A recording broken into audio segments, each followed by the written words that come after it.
21 जून 2025 की शाम थी। 17 साल की साधना, जिसके सपने सफेद कोट पहनकर मरीजों की जान बचाने के थे, वह अपने छोटे से कमरे में मेज के सामने बैठी थी। उसकी नजरें नीट के मॉक टेस्ट की कॉपी पर थी, जिसमें उसके नंबर कम आए थे। 10th क्लास में 92.6% लाने वाली साधना फ्रस्ट्रेशन में थी। वो जानती थी कि इस रिजल्ट को उसके पापा थोड़ीराम एक्सेप्ट नहीं करेंगे। थोड़ीराम 45 साल के एक प्राइवेट स्कूल के प्रिंसिपल थे। वो शाम को घर लौटते हैं और घर लौटते ही सबसे पहले वो साधना को आवाज लगाते हैं और उससे दिन के मॉक टेस्ट के बारे में पूछते हैं। साधना डरते डरते बोलती है कि पापा, इस बार मेरे नंबर कम आए, पर अगली बार मैं मेहनत करके और ज्यादा नंबर लाऊंगी। पहले उसकी बात पूरी होती, थोड़ीराम उसके हाथ से पेपर छीन लेता है और उसमें साधना के नंबर देखकर गुस्से से लाल हो जाता है। वो साधना को उल्टी सीधी बातें बोलने लगता है। हम इसी बात के पैसे भरते हैं, इसी चीज के लिए हम इतने अच्छे कोचिंग सेंटर में भेजते हैं, हम तुम पर इतना पैसा खर्च करते हैं और तुम ये नंबर लेकर आती हो। समाज में हमारी इज्जत का क्या होगा। अब बात बढ़ने लगी। साधना ने हिम्मत जुटाकर कहा, पापा, एक टेस्ट से क्या फर्क पड़ता है, मैं नीट में अच्छे नंबर लेकर आऊंगी। लेकिन थोड़ीराम का गुस्सा शांत ही नहीं हो रहा था। वो लगातार साधना के ऊपर चिल्लाई जा रहा था। शोर की वजह से साधना की माँ, जो रसोई में काम कर रही थी, वो भी बाहर आकर देखती है, लेकिन डर की वजह से कुछ बोल नहीं पाती।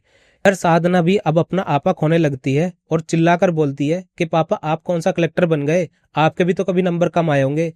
बस यही एक जवाब था, जिसे सुनकर थोड़ीराम का गुस्सा 7वें आसमान पर पहुंच गया। उसका गुस्सा फूट पड़ा और उसे रसोई के पास पड़ी एक लकड़ी दिखाई देती है। इससे पहले साधना संभल पाती, वो उसके कंधे पर और फिर सर पर वार करता है। साधना उसको रोकना चाहती है। वो बोलती है, पापा, मुझे माफ कर दो, मैं दोबारा ऐसे नहीं बोलूंगी।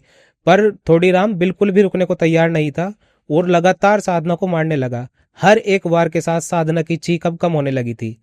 उसके सर से, हाथ से और पैरों से खून बहना शुरू हो गया था। ये सब साधना की माँ अपनी आंखों के सामने देख रही होती है, पर सदमे की वजह से कुछ बोल नहीं पाती। साधना का सर पूरी तरह से फट गया था, उसकी बाहें टूट चुकी थी और उसका चेहरा खून से लथपथ था। आखिरकार साधना फर्श पर गिर पड़ी, उसकी सांसें धीमी होने लगी। पर थोड़ीराम का गुस्सा शांत नहीं हुआ और उसको वह वहीं जमीन पर छोड़कर चला गया। अगले दिन की सुबह हुई और थोड़ीराम गांव के योगा डे फंक्शन में चला गया, जैसे पहली रात कुछ हुआ ही नहीं था।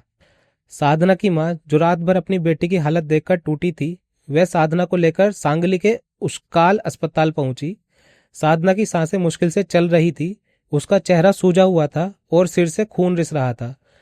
अस्पताल ने तुरंत उसे सिटी हॉस्पिटल रेफर किया, लेकिन वहां पहुंचने से पहले ही साधना की सांसें थम गई थी। साधना की माँ ने ही एफआईआर की, जिसके बाद थोड़ीराम को पकड़ा गया। आज वो रिग्रेट करता है, पर ना तो साधना के अच्छे नंबर आ पाएंगे और ना ही साधना।